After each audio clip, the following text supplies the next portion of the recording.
things here. A European common buckthorn and multiflora rose.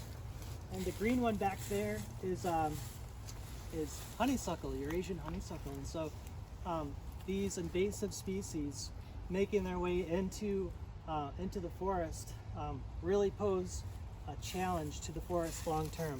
And so when you have a canopy tree die, oftentimes these are the first ones to kind of occupy that site, and they outcompete native plants and trees and other things that are getting going, outcompete them over time because the deer don't like to browse on them.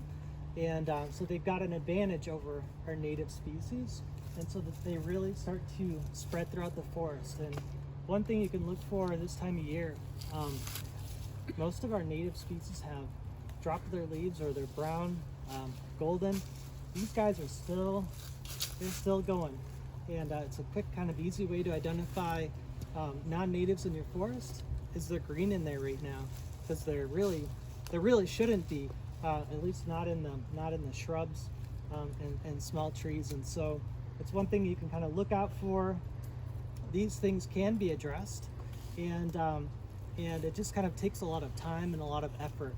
But it's really important to keep them from occupying this entire forest, because then it's a really hard task to remove them. And you get all the seeds and everything that are kind of, you could even remove these, and you'll just have them popping back up over time. And so it's really important in thinking about taking care of a high quality forest. One of those things that you have to consider is monitoring for and managing invasive plants that are coming in. And so just wanted to point that out and make that point that it's protected from logging, which was the big threat.